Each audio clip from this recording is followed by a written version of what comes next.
ఇప్పుడు మేము మీ అందరికి ఒక స్కిట్ చేసి చూపిస్తున్నాం. అరే అరే ఎందుకు అతను అలా పట్టుకున్నారు? ఇతను నా బ్యాగ్ ని దొంగతనం చేయాలని చూశాడు. అవునా, అయితే గట్టిగా పట్టుకొని నేను పోలీసులకు ఫోన్ చేస్తాను. ట్రిన్ ట్రిన్ ట్రిన్ ట్రిన్. హలో హలో, పోలీస్ స్టేషనా అండి? అవునండి, చెప్పండి. ఇక్కడ చోటా బజార్లో దొంగతనం జరిగింది, వెంటనే రండి. వస్తున్నాము.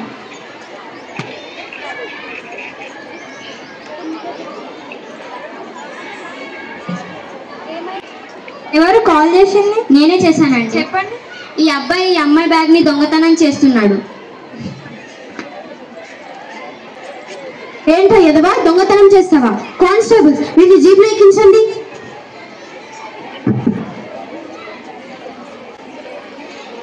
అరే, ఈ అబ్బాయి మా పక్కింటి వాళ్ళ అబ్బాయిలో ఉన్నాడే, వెళ్ళి అక్కకి చెప్తా.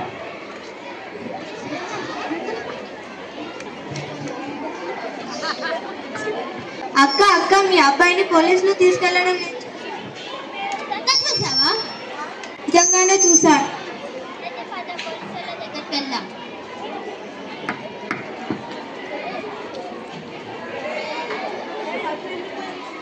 మేడం మేడం,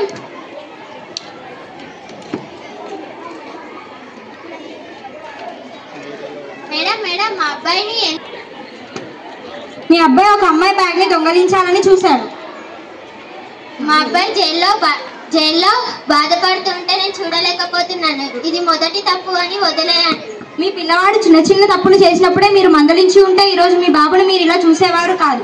ప్రతి తల్లిదండ్రులు తమ పిల్లలు మంచివారే అని అనుకుంటారు. అలా అనుకోవడంలో తప్పు లేదు, ఎందుకంటే తల్లిదండ్రులకు తమ పిల్లలపై అమితమైన ప్రేమ ఉంటుంది. కానీ పిల్లలు ఏ చిన్న తప్పు చేసినా వెంటనే ఆ తప్పును సరిచేయాలి. పిల్లలు బయట ఏం చేస్తున్నారు, ఎటు తిరుగుతున్నారు, ఎలాంటి వారితో స్నేహం చేస్తున్నారు అని గమనించాలి. అంతేకాకుండా పిల్లలు ఏదైనా తప్పు చేసినప్పుడు ఆ తప్పును కప్పిపుచ్చుకోవడానికి 100 అబద్ధాలు ఆడుతూ ఉంటారు. అలా అబద్ధాలు చెప్పినప్పుడు పిల్లల మాటలను గుడ్డిగా నమ్మకుండా నిజమేంటో తెలుసుకునే ప్రయత్నం చేయాలి.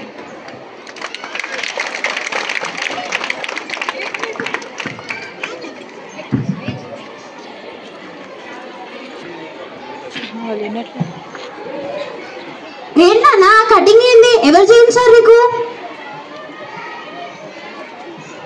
మా నాన్న చేయించాడు. ఏంటన్నా షూస్ ఏవి? మా మమ్మీ సాక్షి కలెక్టించాడు. ఏంటన్నా 5 రోజుల నుంచి నువ్వు స్కూల్కి ఎందుకు రాలేవు? హైదరాబాద్ ఇన్ఫర్మేషన్ ఇవ్వాలి కదా. ఏంటి ఆ చిరిగిపోయిన ప్యాంట్ వేసుకోవడం స్కూల్కి అలానే వస్తారా? టీచర్, మా డాడీ కొత్త ప్యాంట్ కొనియాలి అని నేను ఇది తీసుకుని వచ్చాను టీచర్. ఎక్స్క్యూజ్ మీ టీచర్, మా బాబుని రోజు తిడుతున్నారంట కదా టీచర్. ఇంటికి వచ్చి నేను స్కూల్ వెళ్ళను అంటున్నాడు టీచర్. వారికి హెయిర్ స్టైల్ ఎలా ఉంటే మీకెందుకు టీచర్, చదువు నేర్పిస్తే చాలు. క్రమశిక్షణకు మారుపేరుగా ఉండే పాఠశాలల్లో విద్యార్థుల హెయిర్ స్టైల్ పైన, వారి నడవడిక పైన ఎన్నిసార్లు హెచ్చరించినా వారి ప్రవర్తనలో మార్పు రావటం లేదు. ఎవరు బాబుడికి కటింగ్ చేయించింది అంటే మా నాన్న సార్ అని అంటున్నారు. ఆ మాట విన్న ఉపాధ్యాయులు చూస్తూ ఏమి చెయ్యలేని నిస్సహాయ స్థితిలో ఉంటున్నారు. పిల్లలకి బడిలో భయం లేదు, ఇంట్లో భయం లేదు. వాస్తవానికి తల్లిదండ్రులకు తమ పిల్లలపై శ్రద్ధ, నియంత్రణ లేకపోతే పిల్లలు ఇలానే తయారవుతారు. క్రమశిక్షణ లేని పిల్లలు పెద్దయ్యాక రంగులుగా మారి తిరుగుతున్నారు. అభం శుభం తెల్లని వాళ్ళని పొట్టన పెట్టుకుంటున్నారు. ఆ తర్వాత పోలీసు వారి చేతుల్లో పడి కోర్టులో శిక్షలకి గురి అయి వారి జీవితాలను నాశనం చేసుకుంటున్నారు. క్రమశిక్షణ అనేది మాటలతో రాదు, కొద్దిపాటి దండన భయభక్తులు ఉంటేనే వస్తుంది. ఈ రోజుల్లో పిల్లలకు గురువు అంటే భయం లేదు, గౌరవం లేదు. ఇక చదువు సంస్కారం ఎట్లా వస్తుంది? కొంతమంది తల్లిదండ్రులు పిల్లలకు కొట్టద్దు, తిట్టద్దు, బడికి రాకపోతే ఎందుకు రావట్లేదు అని అడగొద్దు. చదువుమని చెప్పినా, హోంవర్క్ చేయమని అడిగినా, కొట్టినా, తిట్టినా టీచర్లదే తప్పు అన్నట్టు వ్యవహరిస్తున్నారు. కానీ ఒక్క విషయం గుర్తుంచుకోండి, గురువుని గౌరవించని సమాజం వినాశానికి గురి అవుతుంది. ఇది నిజం, ముమ్మాటికి నిజం. 5వ తరగతి నుండే పిల్లలు స్టైల్ కటింగ్లు, చిరిగిన జీన్స్ వేసుకోవడం, గోడల మీద కూర్చోవడం, వచ్చి వెళ్ళే వారిని కామెంట్ చేయడం, అరే సార్ వస్తున్నాడు రాని అంటే వస్తే రాని భయమా అన్న పరిస్థితికి మారారంటే దానికి కారణం పిల్లల, తల్లిదండ్రుల, ఉపాధ్యాయుల అని మనం ప్రశ్నించుకున్నప్పుడు ఆ ప్రశ్నకి సమాధానం ఖచ్చితంగా దొరుకుతుంది. ఇంకొక విషయం ఏమిటి అంటే కొంతమంది పిల్లల దగ్గర పెన్ ఉంటే పుస్తకం ఉండదు, పుస్తకం ఉంటే పెన్ ఉండదు. కొనరు, తెచ్చుకోరు. భయం ఉండాలని కొట్టాలని టీచర్ 2 దెబ్బలు వేద్దామనుకుంటే ఎటు నుంచి పోయి ఎటు నుంచి వస్తుందో అనే భయం. కొట్టకుండా తిట్టకుండా భయం లేకుండా చదువు వస్తుందా? భయం లేని కోడి బజార్లో గుడ్డు పెట్టిందన్న సామెత అందరూ వినే ఉంటారు. అలా ఉంది నేటి పిల్లల వ్యవహారం. స్కూల్లో తప్పు చేస్తే కొట్టకూడదు, తిట్టకూడదు, కనీసం మందలించకూడదు, ప్రేమతో చెప్పాలట. మరి ఇది ఎలా సాధ్యం? మరి మన పిల్లలు చేసిన తప్పుని సమాజం మొదటి తప్పే కదా అని ఊరుకుంటుందా? అస్సలు ఊరుకోదు. ఎందుకంటే సమాజానికి చిన్న పెద్ద తేడా ఉండదు. ఎవ్వరు తప్పు చేసినా శిక్షిస్తుంది. ప్రవర్తన మార్చుకొని టీచర్ చిన్నప్పుడే చెబితే కొడితే నేరం, మరి వాడు పెద్దయ్యాక అదే తప్పు చేస్తే మరణం. ఒక తల్లిగా మీకొక మనవి, పిల్లల్లో మార్పు కేవలం ఉపాధ్యాయులతోనే సాధ్యం. ఎక్కడో ఒకరిద్దరు టీచర్లు చేసిన తప్పుకి అందరూ ఉపాధ్యాయులని నిందించవద్దు. మీరు చెప్పింది వాస్తవం టీచర్ గారు, మీరు చెప్పింది ఇప్పుడు నేను పాటిస్తాను.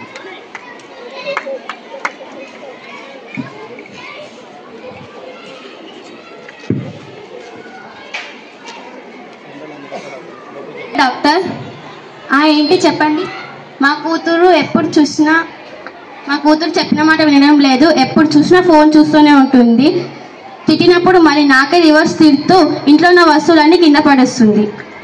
మన తల్లిదండ్రులు చదువుకునే రోజుల్లో కొంతమంది టీచర్లు కొట్టినా తిట్టినా ఏనాడు పేరెంట్స్ వచ్చి టీచర్లను నిలదీసేవారు కాదు.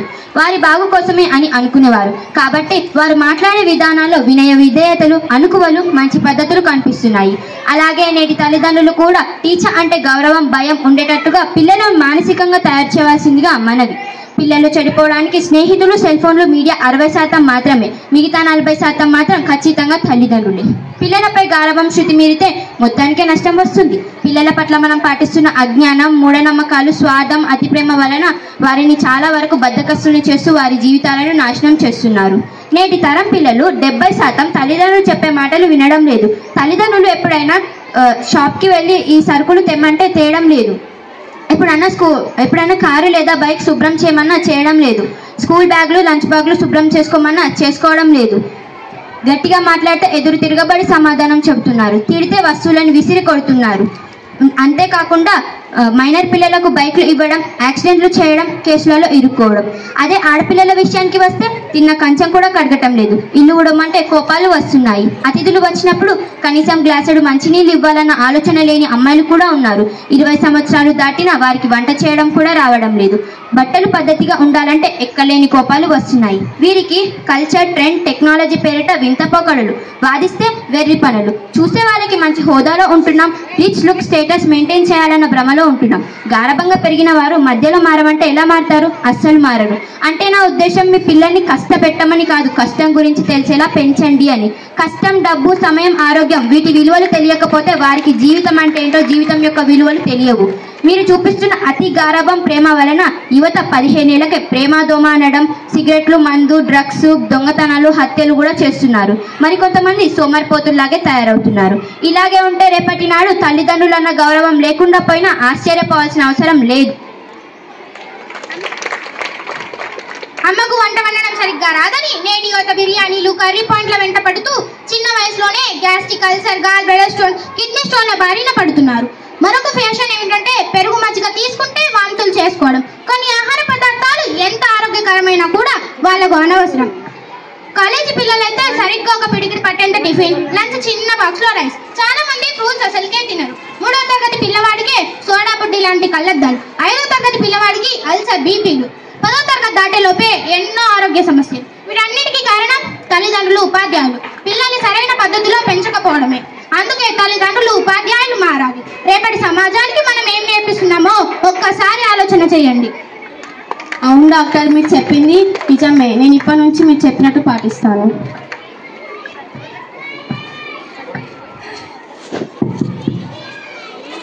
సంస్కృతి సాంప్రదాయం అంటే ఏమిటి?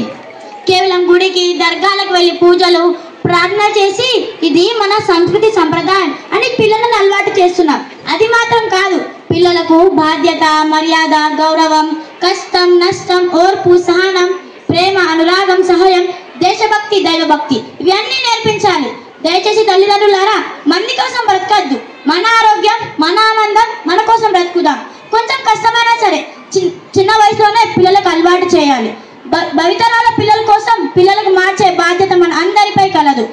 మాకు ఈ ఉపన్యాసం మాకు ఈ ఉపన్యాసం నేర్పించిన పార్వతి టీచర్కి మరి శివ సార్కి ధన్యవాదాలు. మీకు మా మాటలు మీకు బాధగా అనిపిస్తే మన్నించగలరు. మీరు చెప్పింది నిజమే అనుకుంటే మా మాటల్ని పాటిస్తారని ఆశిస్తూ